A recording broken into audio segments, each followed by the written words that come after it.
ይህንን አስገራሚ እውነታ ታውቃላችሁ? እድሜያችን እየገፋ ሲሄድ በሰውነታችን ውስጥ የሚገኙት ሕዋሳት ወይንም ሴሎች ቀስ እያሉ መስራት ያቆማሉ። ይህም ደግሞ ቆዳችን እንዲሸበሸብ፣ ጉልበታችን እንዲዝልና የአእምሯችን የማስታወስ አቅም እንዲቀንስ ያደርጋል። ነገር ግን ሳይንቲስቶች ባደረጉት ጥናት መሰረት እርጅናን ሙሉ በሙሉ ማስቆም ባይቻልም የሴሎቻችንን የእርጅና ፍጥነት በሚያስደንቅ ሁኔታ ወደ ኋላ ማስቀረት የሚችል አንድ ተፈጥሯዊ ሚስጥር አለ። ያለምንም ውድ ኪኒን ወይንም የሕክምና ጣልቃ ገብነት በየቀኑ በባዶ ሆድ ወይንም ከምግብ ጋር የምንወስደው አንድ ማንኪያ ተፈጥሯዊ ነገር ብቻ እድሜያችንን በጤናና በጉልበት እስከ 10 ዓመት ወደ ኋላ እንዲመለስ የማድረግ አቅም አለው። ስለሆነም በዚህ ቪዲዮ ይህ እጅግ በጣም ኃይለኛ የሆነውና በብዙዎቻችን ዘንድ ትኩረት ያልተሰጠው አስደናቂ የተፈጥሮ ስጦታ ምን እንደሆነ፣ በሰውነታችን ውስጥ እንዴት እንደሚሰራና ከፍተኛውን ጥቅም ለማግኘት እንዴት መውሰድ እንዳለብን በዝርዝር እንመለከታለን። ስለሆነም ቆይታችሁ ከኔ ጋር ይሁን። መልካም ቆይታ። በየቀኑ አንድ ማንኪያ በመውሰድ ብቻ የሰውነትን ወጣትነት ለመመለስ ሳይንስ በዋነኛነት የሚጠቁመው እውነተኛውንና ንጹሕን የወይራ ዘይት ወይንም ኤክስትራ ቨርጂን ኦሊቭ ኦይል ነው። ይህ ወርቃማ ፈሳሽ በኩሽናችን ውስጥ የሚገኝ ተራ ምግብ ማብሰያነት ዘይት አይደለም። ይልቁንም ለዘመናት የሰው ልጅ ሲጠቀምበት የኖረ ዛሬም ድረስ በሳይንስ ሊቃውንት ዘንድ ፈሳሽ ወርቅ እየተባለ የሚጠራ እጅግ አስደናቂ የተፈጥሮ ሕክምና ነው። በዓለማችን ላይ ረጅም ዕድሜ በሚኖሩባቸውና ብሉ ዞን ተብለው በሚጠሩት እንደ ግሪክ፣ ሰርዲኒያና ጣሊያን ባሉ አካባቢዎች አብዛኞቹ አዛውንቶች እስከ 100 ዓመት የሚኖሩት ያለምንም ከባድ የልብ ህመም፣ የአእምሮ መዛል ወይንም የመገጣጠሚያ ህመም ነው። የእነዚህ ሰዎች ዋነኛው የአኗኗር ምስጢር ሲመረመር የተገኘው ውጤትም አንድ ነው። እሱም በየቀኑ ንጹህ የወይራ ዘይትን በብዛት ይመገባሉ። ለመሆኑ ይህ ዘይት ከሌሎች ዘይቶች በምን ይለያል? በውስጡ እጅግ በጣም ከፍተኛ መጠን ያለው ፖሊፌኖልስ የተባሉ ተፈጥሯዊ የኬሚካል ውህዶችን ይዟል። እነዚህም ውህዶች በሰውነታችን ውስጥ በየቀኑ የሚፈጠሩትንና ሴሎቻችንን፣ ቆዳችንን እንዲሁም የውስጥ አካላቶቻችንን የሚያስረጁትን ፍሪ ራዲካልስ ወይንም መርዛማ ንጥረ ነገሮችን ፈልጎ በማጥፋት ወደር የላቸውም። በተጨማሪም በውስጡ የያዘው ኦሊ ኦካንታል የተባለው ልዩ ውህደትም በሰውነት ውስጥ የሚከሰቱና ለእርጅና መፋጠን ዋነኛ መንስኤ የሆኑትን የውስጥ አካላት መቆጣቶች ወይንም ኢንፍላሜሽን ልክ እንደ ዘመናዊው የህመም ማስታገሻ መድኃኒት ለምሳሌ እንደ ኢቡፕሮፊን የማስታገስ ተፈጥሯዊ አቅም አለው። በአጭሩ ይህንን ወርቃማ ፈሳሽ በቀን አንድ ማንኪያ መውሰድ ማለት በቢሊዮን የሚቆጠሩ የሰውነት ሴሎችን በየቀኑ አዲስ መከላከያ ጋሻ እንደማልበስ ማለት ነው። አሁን በሰውነታችን ውስጥ ይህ ተአምረኛ ዘይት እንዴት ይሰራል የሚለውን እንይ። ይህንን ወርቃማ ዘይት በየቀኑ አንድ ማንኪያ ብቻ መውሰድ በሰውነታችን ውስጥ እንዴት አይነት አስደናቂ ለውጥን እንደሚፈጥር ለመረዳት ወደ ህዋሶቻችን ወይንም ሴሎቻችን ጥልቅ ሚስጥር መመልከት ያስፈልጋል። ሳይንቲስቶች ባደረጉት ጥልቅ ምርምር መሰረት የወይራ ዘይት እርጅናን የሚከላከለው በሁለት ዋና ዋና መንገዶች ነው። አንደኛው የቴሎሜር ርዝመትን በመጠበቅ ነው። በሰውነታችን ውስጥ የሚገኙት ዲኤንኤዎች ጫፍ ላይ ቴሎሜር የሚባሉ ጥቃቅን የመከላከያ ክሮች አሉ። እነዚህ ክሮች ልክ የጫማ ማሰሪያ ጫፍ ላይ እንዳለው የፕላስቲክ መከላከያ አድርገን ልናስባቸው እንችላለን። ሴሎቻችን በተከፈሉ ቁጥር እነዚህ ቴሎሜሮች እያጠሩ ይሄዳሉ። ሙሉ በሙሉ ሲያልቁ ደግሞ ሴሉ ይሞታል ወይንም እርጅና ይከሰታል ማለት ነው። በወይራ ዘይት ውስጥ የሚገኙት ኃይለኛ አንቲኦክሲደንቶች ግን እነዚህ ክሮች ያለ ጊዜያቸው እንዳያጥሩ በመከላከል የሴሎቻችንን ዕድሜ ያረዝማሉ ማለት ነው። ይህ ማለት ሰውነታችን ራሱን የማደስ አቅሙ ለረጅም ጊዜ ወጣት ሆኖ ይቆያል ማለት ነው።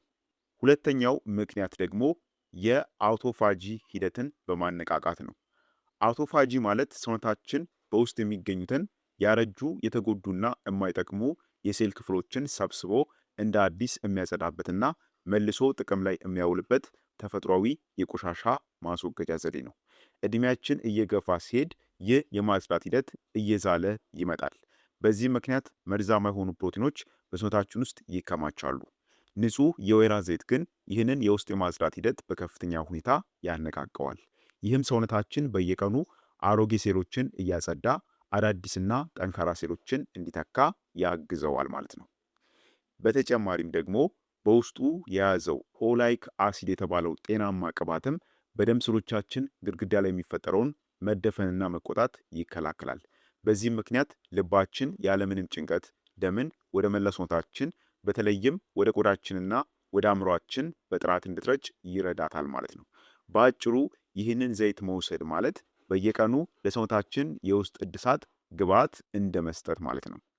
አሁን በመቀጠል ደግሞ በቀን 1 ማንኪያ የወይራ ዘይት ከእርጅና ጋር በተያያዘ የሚሰጣቸውን 5 ዋና ዋና የጤና ጥቅሞችን እንመልከት። ይህንን ቀላል ልምድ በየቀኑ ስትተገብሩ በአጭርና በረጅም ጊዜ ውስጥ በሰውነታችሁ ላይ የሚታዩ 5 አስገራሚ የጤና ለውጦች አሉ። አንደኛ፣ የቆዳ መሸብሸብን መከላከልና የተፈጥሮ ወዝን ይመልሳል። የወይራ ዘይት በውስጡ የያዘው ከፍተኛ የቫይታሚን ኢ እና ኬ መጠን የቆዳ ሴሎችን ከውስጥ ወደ ውጪ የማርጠብ ወይንም ሃይድሬት የማድረግ አስደናቂ አቅም አለው። ይህም ቆዳችን እንዳይደርቅና የመለጠጥ አቅሙ እንዳይቀንስ ያደርጋል። ከሁሉም በላይ ደግሞ የፀሐይ አልትራቫዮሌት ጨረሮች በቆዳ ሴሎች ላይ የሚያደርሱትን ጉዳትና ያለ ዕድሜ መሸብሸብን በከፍተኛ ሁኔታ ይከላከላል። ቆዳችሁ የተፈጥሮ ወዙን መልሶ እንዲያገኝና ይበልጥም ለስላሳ እንዲሆን ያደርገዋል ማለት ነው። ሁለተኛ፣ ለአእምሮ ቅልጥፍናና ለማስታወስ ችሎታ ይረዳል። ዕድሜ ሲጨምር ብዙ ሰዎች የማስታወስ ችሎታቸው እየቀነሰ መምጣትና ነገሮችን ቶሎ የመርሳት ፈተና ያጋጥማቸዋል። የወይራ ዘይት በአንጎል ውስጥ የሚከማቹትንና ለአልዛይመር ወይንም የመርሳት በሽታ መንስኤ የሆኑትን መርዛማ የፕሮቲን ንጣፎችን ለማጽዳት ይረዳል። በውስጡ ያሉት ጤናማ ቅባቶች የአንጎል ሴሎችን መዋቅር ያጠነክራሉ። ይህም የነርቭ መልእክተኞች በፍጥነት እንዲቀበሉ ያደርጋል ማለት ነው። ይህንን ዘይት በየቀኑ መውሰድ አእምሯችሁ ሁልጊዜ ንቁ፣ ትኩረቱ የተሰበሰበና ውሳኔዎችንም በፍጥነት የመወሰድ አቅሙ የዳበረ እንዲሆን ይረዳዋል ማለት ነው። ሶስተኛ፣ የልብና የደም ስር ጤንነትን ሙሉ በሙሉ ያድሳል። የልብ በሽታ በእድሜ መግፋት ወቅት ከሚከሰቱ ዋና ዋና የጤና እክሎች መካከል አንዱ ነው። የወይራ ዘይት ግን የልባችሁ የቅርብ ወዳጅ ነው። በውስጡ ያለው ኦላይክ አሲድ መጥፎ የተባለውን ኮሌስትሮል መጠን በመቀነስ ጥሩ ኮሌስትሮል ወይንም ኤችዲኤልን እንዲጨምር ይረዳል። ይህም ማለት ደግሞ በደም ስሮች ግድግዳ ላይ ስብ እንዳይከማችና የደም ስሮች እንዳይደፈኑ ይከላከላል ማለት ነው። የደም ዝውውር በጥኑ ሁኔታ ሲካሄድም ልባችሁ ያለምንም አላስፈላጊ ጫና ደምን መርጨት ይችላል ማለት ነው። ይህም የደም ግፊት ለማስተካከልና ከድንገተኛም የልብ ህመም ለመጠበቅ ይረዳል። አራተኛ፣ ለሆድ ጤናና ለተሻለ የምግብ ልመት። የወይራ ዘይት ለሆድ ጤና እጅግ ጠቃሚ ነው። በጨጓራና በአንጀት ውስጥ የሚገኙትን መልካም ባክቴሪያዎችን በመመገብ የምግብ መፈጨት ሂደትን ያቀላጥፋል። በተጨማሪም የምግብ መውረጃ ቱቦዎችን በማለስለስ በእድሜ መግፋት ወቅት በተደጋጋሚ የሚከሰተውንና ለብዙዎችም ስቃይ የሆነውን የሆድ ድርቀት ችግርን በተፈጥሮ መንገድ ያስወግዳል። ጠዋት በባዶ ሆድ የሚወሰድ 1 ማንኪያ የወይራ ዘይት የሆድ ዕቃን በማጽዳት ቀኑን ሙሉ ቀላልና ንቁ ሆናችሁ እንድትውሉ ያደርጋችኋል ማለት ነው። አምስተኛ፣ የመገጣጠሚያዎችን መለስለስና እንዲሁም የቁርጥማት ህመምን ይከላከላል። እድሜ የገፋ ሲሄድ የጉልበት የወገብና የሌሎችም መገጣጠሚያዎች ህመም መከሰቱ የተለመደ ነው። የወይራ ዘይት ግን ልክ እንደ ተፈጥሯዊ ማለስለሻ ሆኖ ያገለግላል። በውስጡ ያለው ኦሊኦካንታል የተባለው ልዩ ንጥረ ነገር በመገጣጠሚያዎች መካከል የሚፈጠረውን ህመምና እብጠትን ስለሚቀንስ ያለምንም ህመም በነፃነት ለመንቀሳቀስና የአጥንትን ጥንካሬ ለመጠበቅ በእጅጉ ይረዳል ማለት ነው። ስለዚህ እነዚህ ሁሉ ጥቅሞቹ ከእድሜ ጋር ማለትም ከእድሜ መግፋት ጋር በተያያዘ የሚሰጠው በቀን 1 ማንኪያ የወይራ ዘይት ብቻ መውሰድ የሚሰጠው አስደናቂ ጥቅሞች ናቸው ማለት ነው። ይህን ካልን ደግሞ አሁን የወይራ ዘይትን አጠቃቀምና በስተመጨረሻ ደግሞ ማድረግ ያለባችሁን የጥንቃቄ ህጎችን እነግራችኋለሁ ማለት ነው።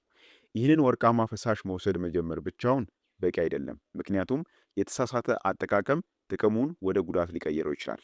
ከዚህ አስደናቂ ተፈጥሯዊ መፍትሄ 100% ሙሉ ጥቅሙን ለማግኘት ግን አሁን የምነግራችሁን ህጎች በጥንቃቄ መከተል አለባችሁ።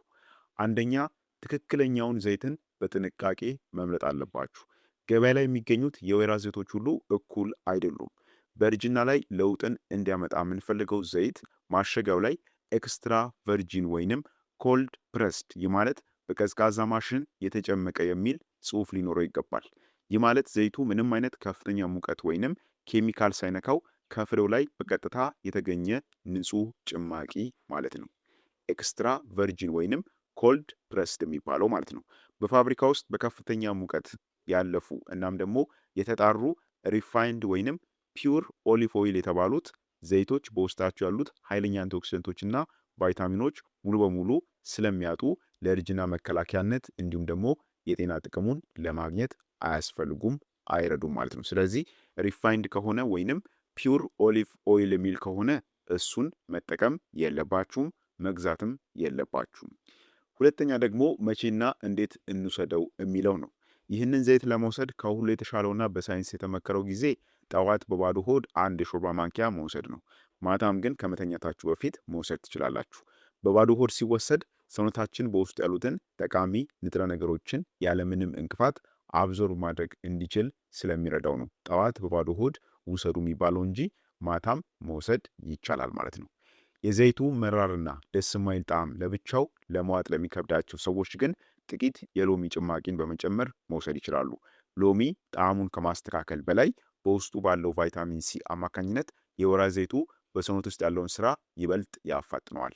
በሌላ በኩል ደግሞ ጠዋት ላይ ሰላጣ መመገብ ለምትመርጡ ሰዎች በሰላጣቸው ላይ አንድ ማንኪያ በማፍሰስ አብሮ መውሰድ ይችላሉ ማለት ነው። ከአትክልት ጋር አብራችሁ መውሰድ ትችላላችሁ። ሌላው በስተመጨረሻ ምነግራችሁ ያልኳችሁ ማወቅ ያለባችሁን ትልቁንና ወሳኝ ጥንቃቄ ነው። እዚህ ላይ ልትጠነቀቁበት የሚገባውና ብዙ ሰዎች የሚሳሳቱበት ትልቅ ስህተት አለ። ይህንን ዘይት ለከፍተኛ ጥብስ ፈጽሞ መጠቀም የለብንም። የወይራ ዘይት የሙቀት መቋቋም አቅሙ በጣም ዝቅተኛ ነው። ስለዚህ ከፍተኛ ሙቀት ሲያገኝ በውስጡ ያሉ እኛን ወጣት የሚያደርጉ ውህዶች ሙሉ በሙሉ ተሰባብረው ወደ ጎጂ ኬሚካሎች ሊቀየሩ ይችላሉ። የወይራ ዘይትን ሁልጊዜ በጥሬው ማለትም ሙቀት ሳይነካው ወይንም ምግብ አልቆ ከቀዘቀዘ በኋላ በማፍሰስ መጠቀም ይመከራል ማለት ነው። ስለዚህ ጥብስ ላይ ወይም ደግሞ በከፍተኛ እሳት የወይራ ዘይትን መጥበስ የለባችሁም። ጥቅሙን ዜሮ የሚያደርግ ነገር ነው። ይህንን ልምድ ማስወገድ አለባችሁ። ጥንቃቄም መውሰድ ይኖርባችኋል ማለት ነው። ስለሆነም ጠቅለል ሳልርግላችሁ እርጅና በተፈጥሮ የሚመጣና ማንም ሰው ሊያስቆመው የማይችለው የህይወት ጉዞ መሆኑ እውነታ። ነገር ግን በምን አይነት የጤና ደረጃ ላይ ሆነን ምን ያክል ጥንካሬ ኖሮን እንደምናረጅ መወሰን ግን ሙሉ በሙሉ በራሳችን እጅ ነው። ውድ የሆኑ የፊት ቅባቶችን ከመግዛት ወይንም ደግሞ የጤና እክሎች እስኪመጡ ድረስ ከመጠበቅ ይልቅ ዛሬውኑ ይህንን ቀላል ነገር ግን እጅግ ኃይለኛ የሆነውን የአንድ ማንኪያ የወይራ ዘይትን ልምድ የዕለት ተዕለት ህይወታችሁ አድርጉት። አስታውሱ፣ ጤናማ እርጅና ማለት ዝም ብሎ ረጅም ዓመታትን መኖር ብቻ አይደለም። እድሜያችን ሲጨምር አሁንም ንቁ አእምሮ መያዝ፣ ጠንካራ ጡንቻ መኖር እናም ደግሞ ደስተኛ ልብ ኖሮን መኖር መቻል ማለት ነው። ይህንን ቀላል የተፈጥሮ ስጦታ በመጠቀም ዛሬውኑ ለሰውነታችሁ የውስጥ እድሳት መስጠትን ጀምሩ። ለዛሬ የነበረን ቪዲዮ ይህን ይመስል ነበር። ጠቃሚና አስተማሪ እንደሆነ ግምቴ ነው። ለሌሎችም ስለሚያስፈልግ በቅንነት ሼር አድርጉላቸው። በቀጣይ ደግሞ በሌላ አስተማሪ በሆነ የጤና ቪዲዮ ላይ የምንገናኝ ይሆናል። እስከዛው ጤናችሁ ይጠበቅ። ቸር ሰንብቱ።